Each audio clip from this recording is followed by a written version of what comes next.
there, I'm board certified professional organizer Kathi Burns. I'm really glad you're here. This podcast is designed for busy entrepreneurs just like you who want to take better control of your business and move forward with less stress and more success. If this is your first time listening, then thanks for coming. The Organized and Energized podcast is produced for your enjoyment, and show notes are found at thepodcast.organizedandenergize.com. Come back often and feel free to add this podcast to your favorite RSS feed or iTunes.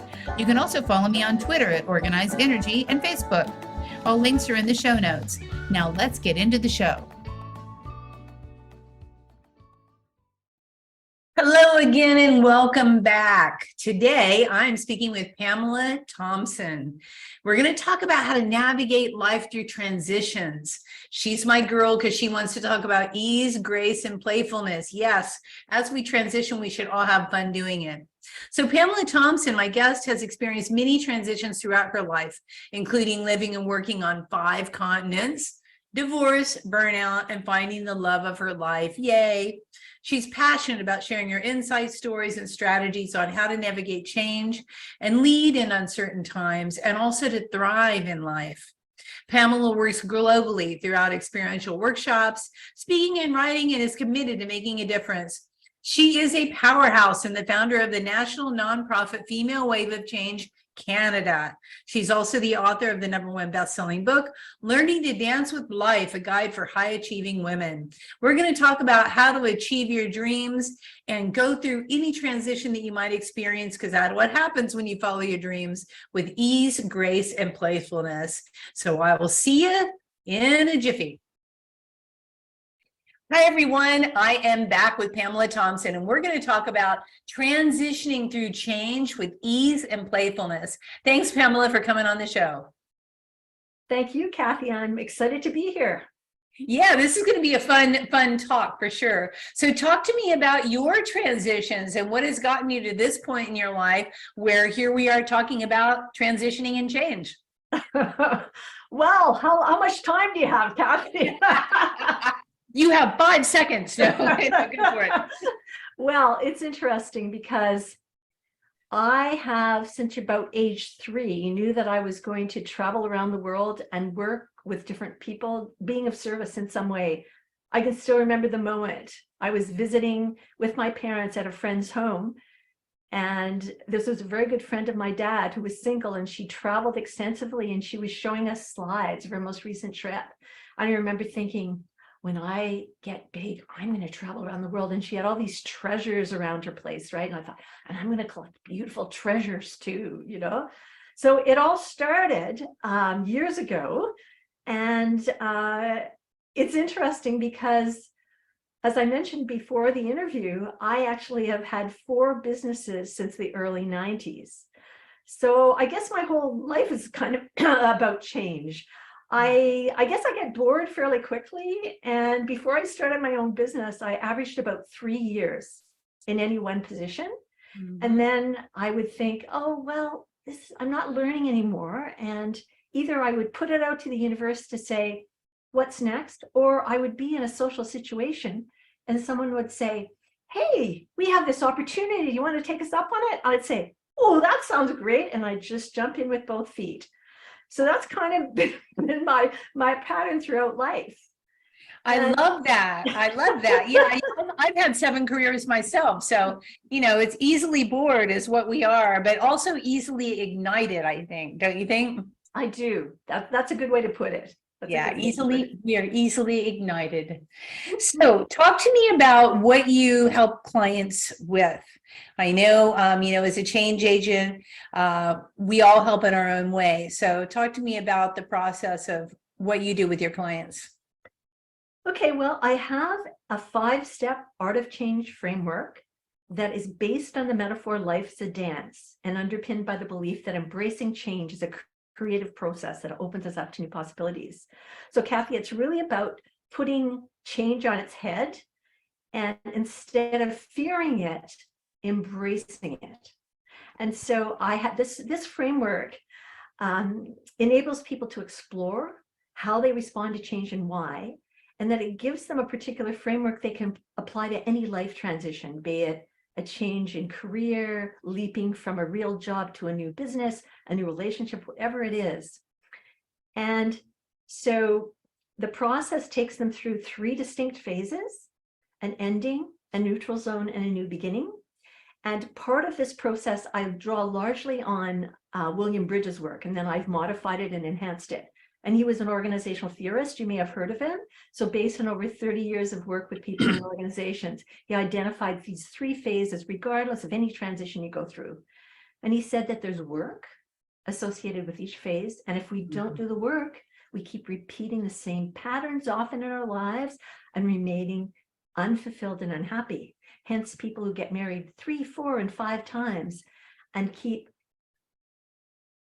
after the honeymoon, the same person, right?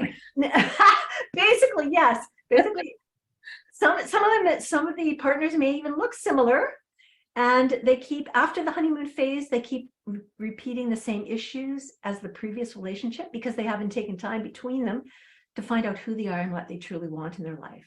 So this process really helps people to understand, okay, what's the work in the ending? It's letting go. And then I've added identifying lessons learned. What did you learn from that job? What did you learn from that relationship? What do you have to let go of to move forward? And then the work of the neutral zone is to envision that new life, that new relationship, that new career of your dreams. So that's a creative space, but that's also the scary space, because that's when you've taken the leap and you don't know where the net is. So many people go back and forth. Like I remember my first husband, we went back and forth 5 times before I married him. Well, maybe there was a reason why I'm divorced from him now. I wasn't really listening, although we had a lot of many fun years together, I must say. But anyway, so yeah, it's like that it's a scary place. And and yet it's a very creative space because you get to dream. And then the new beginning, the work is taking action toward what you've envisioned in that neutral zone. So I really love taking my clients through this. And the cool thing about it is it not only is something you can use one-on-one with, say, coaching clients, you can also use it with leaders and their teams in businesses and organizations. Because if you're going to pivot, for example, it's really important to, have everybody on the team say, okay, how do I typically respond to change and why? So Kathi, put you on the spot here for a minute. Sure. On a scale from 1 to 10, how do you typically respond to change? 1 being scares me to death, 10 being I thrive on it. 10. I would have thought. And most leaders, many leaders are 9 or 10. So now I'm going to ask you something a little bit different. Sure. What if a change comes out of the blue at you and is imposed? It's nothing that you chose. Do you think, how would you rate yourself then on that scale? I give myself a 5 or 6, and I'd have to kind of reframe it in my mind that I did it to myself or it was given to me as a gift. And then I could maybe move up the scale. But at first, anybody who imposes any kind of rules on me is not a good thing anyhow. So I'd probably be a 4, 5, 6 at that point until I could, lock it in. Well, appreciate you sharing your vulnerability around this, because that's often the case. A lot of people who are leaders and rate themselves 9 or 10, often when I ask that second question, say 5 or 6. And the beauty, the insights related to that is huge one-on-one, but it's also beautiful and powerful in a team because you get to share. And what Brené Brown would say, rumble about it. And if I'm a 9 and you're a 5, that doesn't make me better. It just is. So then it gives the opportunity to say, okay, we're going through this change. How can we support you as a team? How can I support you? And then when we move through, we understand that person needs more sensitivity, more support. And then instead of people getting really reactive and resisting the change, which can have really negative impacts on your body, your mind, your relationships, and your business, the person then can be taken forward to embrace it and then see it as an opportunity to be creative and to envision new things, move forward in a positive way. Yeah, I absolutely love that. So what do you think is the biggest stumbling block for people? And I love the idea that you're doing this with teams, by the way, because I think right now everybody's pivoting all over the place, that having everybody congruent with what they're doing is always a good thing. But what do you think is the stumbling block, the biggest stumbling block that you see once people are saying, okay, I know where I am with this, and now I want to go to phase 2. What stops them from moving into the second part of it? Well, Typically, I mean, I'm sure it's all sorts of typically, things. well, it's typically it is fear. And it's because you probably know we're physiologically hardwired to fear change, right? And our amygdala, part of the brain, is constantly searching our environments for things that are different. And then as soon as it identifies something that's different, it sends stress hormones throughout our body and puts us into fight, flight, or freeze, right? And that's when, none of those situations are put us in a good place to make rational decisions. So part of that is, so part of it's mindset, right? So making people aware of this physiological response, and then giving people tools so that when the fear comes up, they can learn to deep breathe. Because there's, that oxy breath, breathing in through your nose really deeply and holding it and then letting it out. Doing this about 3 times, it releases oxytocin, which is that hormone that helps us relax, right? So giving people tools to notice how their body's reacting and responding to the change is the first thing. And then grounding tools as well, and say, okay, I'm safe. And then they can be in a better place to make that decision, or say, okay, why am I afraid? And then to really analyze, okay, is it really something for me to be afraid of? And how can I move forward? How can I let go? What do I need to let go of? What lessons have I learned from this previous way I've been? And how can I create something new so that I can move forward? Yeah, I think that's so important. And what you said earlier about your body's actually doing it to you, to you be aware that it's not just your brain. It's like your body's going into flight or fight here. And it's not, it's normal to be a little bit freaked out about change. And unless you're just the crazy person, that loves change or thrives on change, but not very many people are. And I think giving you the permission to know that it's not just, it is physiological as well. I love the breath work. I was doing Wim Hof this morning. We do Wim Hof a lot in our house, and it's a really good breath work anyhow, to get you centered. Yeah. So talk to me about a story. Talk to me about a client story, something you can think of that really makes you smile every time you think of the breakthrough or whatever happened with them. I'm going to go with a team. I'm going to go with a team that I worked with in Afghanistan. I lived and worked for 13 months in Afghanistan from October 2010 to November 2011, Kathi. And my role was as a senior technical advisor to help the ministry develop their first strategic plan and build the capacity of internal teams to do strategic and operational planning. And what happened initially is I was given this strategic planning team.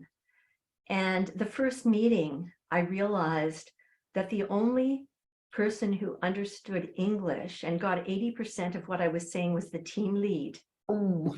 All of them spoke local language, and I didn't have a budget for an interpreter translator.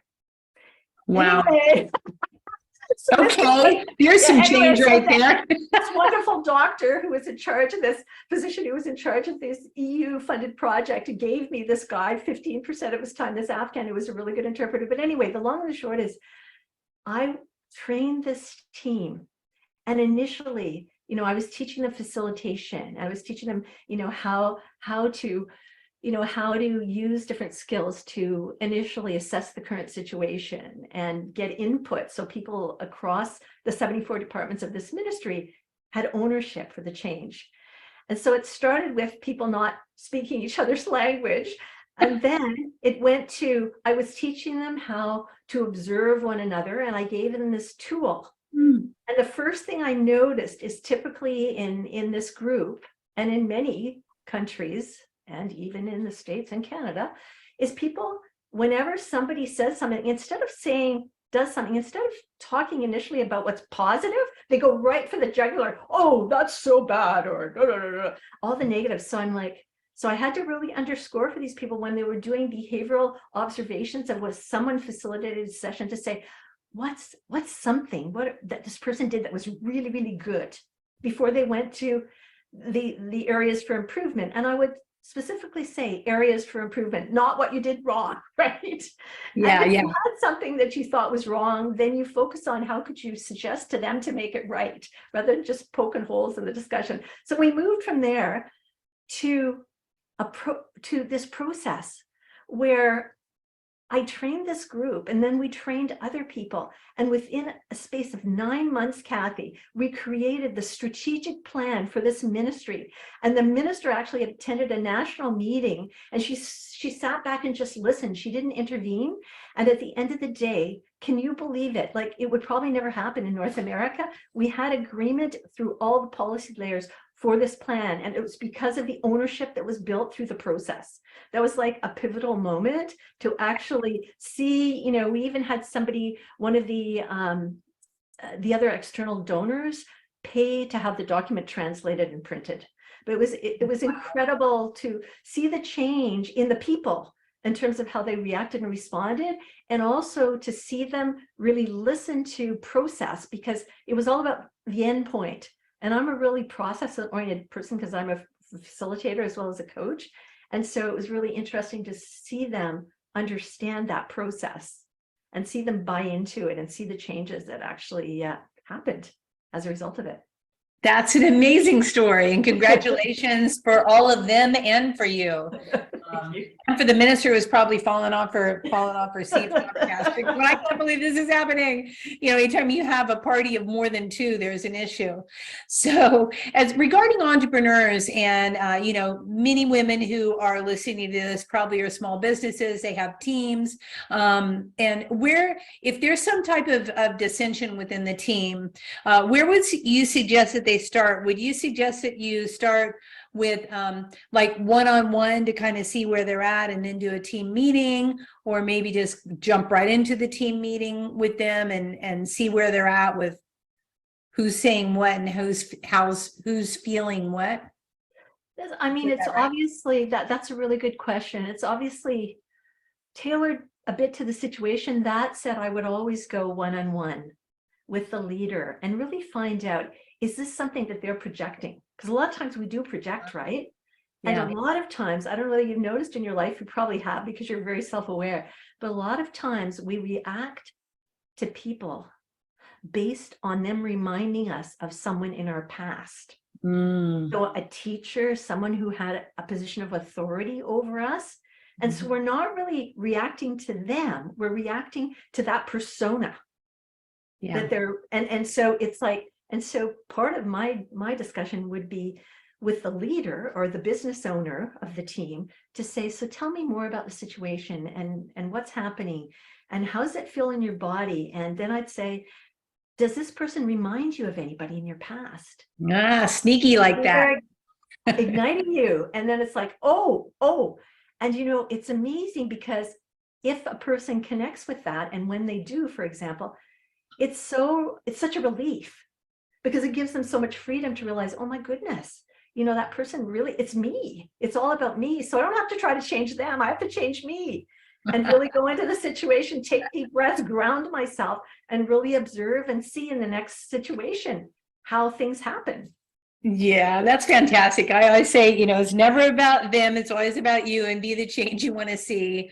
You start with changing yourself, and then everything around you just kind of changes. It's magic like that. It's so magical. You're right on. Hey, so I have a question. So if you were going to look back, okay, when you were little, you said, I'm going to travel around the world. Okay, now you're 18. If you're to look back at yourself at 18, what advice would you give this girl? Oh, I would say, listen to and trust in your body's wisdom. Don't listen to people outside you and what they're telling you to do, but really when an opportunity or a choice is given to you, really don't just think about, oh, well, my dad would think I should take it, or, this would be really good for my family. Really go inside and say, is this really what I want? Mm-hmm. That's good advice. And it seems like you've been a pretty good director of your life up to this point. You've done what you want to do. So what's on the horizon? What is your exciting new project? I know we have something in the brew. Well, the most recent project, I hadn't done this before, so of course I had to do something new, is I launched a nonprofit in December of 2020 during COVID. Yes, of course I did. Yay. And it's called Female Wave of Change Canada. And we believe that feminine leadership holds the key to creating a better world, a more conscious, equitable, just, sustainable, and peaceful one. And when I speak about feminine leadership, I mean qualities like creativity, collaboration, inclusiveness, emotional intelligence, these qualities that are typically associated with the feminine. That said, men can have them and learn them as well. And we actually have men as part of our movement.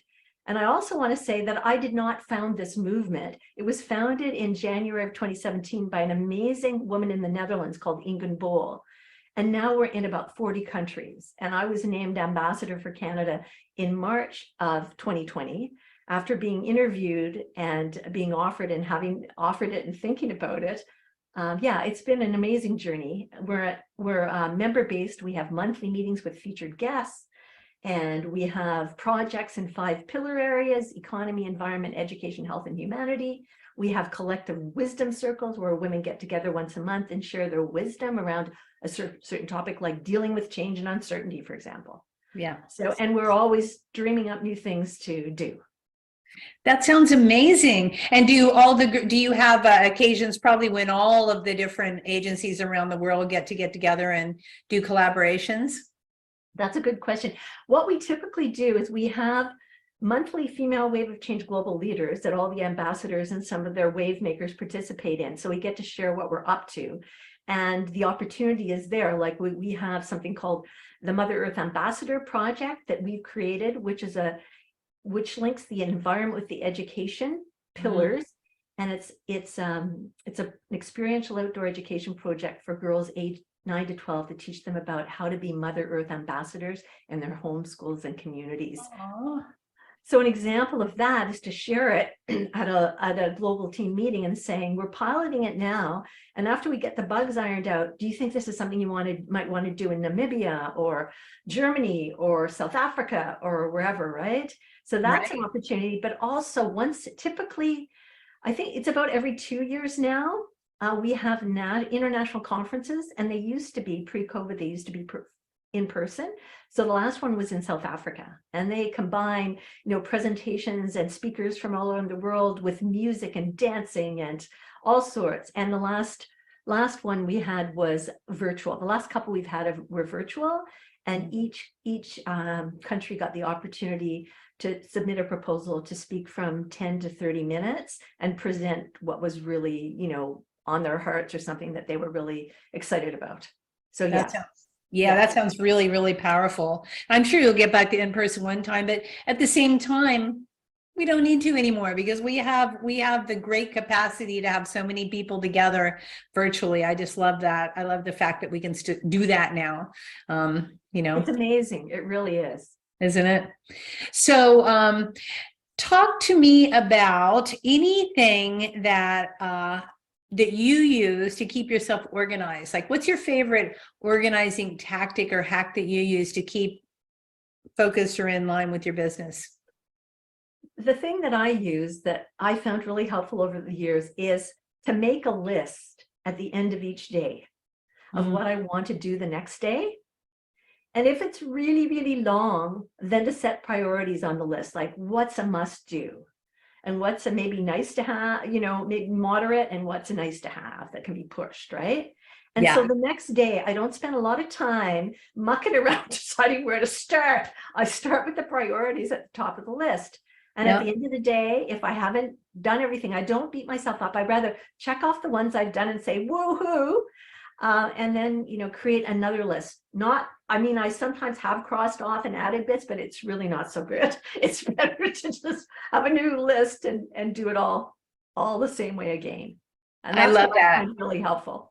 Yeah, lists are so important. It sounds like you're using like the Ivy Lee method, where you have, your 5 things, and the top 3 you've got to absolutely do, and then the last 2 get moved up to the top 3 the next day. You're using something similar, and lists are so important because otherwise we walk into our office anyhow, and we don't really know what to do first, second, or third. And knowing it before you walk into the office, I think, is super important. Especially, don't check your inbox in the morning, right? Not the first thing ever. Yeah, that's another hack, is if I haven't something creative, if I'm writing a blog, because I write quite frequently, or I'm designing something, do that first, maybe take a couple hours and don't look at my email or my social media, because otherwise I get down the rabbit hole. Exactly. Out into the universe is where we go. And then we're looking for shoes. Okay, so what have I not asked you that I should have asked you? I know we have something exciting on the horizon for you. So let's talk about Minerva a little bit. Well, thanks very much for asking. Yes, I have a new book, my second book, that's actually launching December the 8th. And it's called The Exploits of Minerva, Reflections of a 60-something Woman. Do you want me to share a little bit about it? I think you should. Okay, and it's all about 6 women who've been supporting each other for over 20 years in a women's circle through a variety of life transitions: burnout, separation and divorce, finding the love of your life, losing the love of your life, aging, retirement, and such like. And it's told through the eyes of Minerva, who's quite playful and sensitive. That sounds wonderful. Okay, so when is this out? This is going to be out December 6th, you say? December the 8th is the official launch. It is actually on Amazon right now, but the official launch is December the 8th. Congratulations. I'm so happy for you. That's fantastic. Thank you. Yay. Okay, so do you have a free resource that you would like to offer the listeners here? Anything that they can download or upload or have fun with? Yes, I do. On my webpage or my homepage at pamela-thompson.com, there is the Art of Change framework that I spoke briefly about before, and it's the more detailed white paper on it. So if people are interested in learning more about that and how you can apply it, it's right there. You just go to the homepage and sign up for it. Perfect. And for those of you who are on a site that you can actually click a link, the link will be below as well. If you're watching this video, you'll see the link. So you can just click on that, or you can go to Pamela-Thompson, right? Yes. Yay. Okay, cool. Well, I really appreciate having you on the show. I know what I want to ask you. So do they have the women's organization in the United States? You say it's in yes, they do. However, it's not for the whole US. We're only now in several of the states. I believe California and Virginia. We used to be in New York, but that person left. And so no, there's opportunities for ambassadors in the different states. So it's a state by state type of thing. It's a state by state sort of thing. In the US, because we're so big. That's right. Although I was thinking Canada was pretty big. I thought they were going to make me ambassador for British Columbia, but no. At the end of the interview, they said, no, you get Canada. Oh, really? Okay. Wow. Okay, girl. You have, so anybody out there in Canada that wants to start another area, like maybe a Vancouver branch, right? You'd be the girl to talk to about that. Yeah, because right now we do national meetings, but I'm encouraging people to develop hubs and have their own stuff. Yeah. We do virtual national. Awesome. Certainly, yes. Well, you're doing great work, and I love the idea of the girls, putting putting tourism in with education and I'm sorry, ecology and saving the earth with the youngins, because they're the ones that get to do it after we've done such a great job at it. So I love that. Well, thanks, Kathi. Absolutely. Thanks for being on the show. And for all of you, I'll see you next week. Go ahead and download so you can see where you are with change and how you can deal with change better with Pamela's download.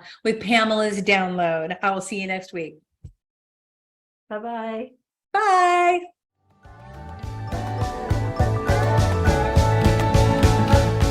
Hey, thanks for listening to this podcast. I hope you enjoyed this episode, and if you want to hear more, feel free to subscribe on the platform of your choice. Also, if you feel so inclined, I would truly appreciate a good rating from you to me. Have a stellar day.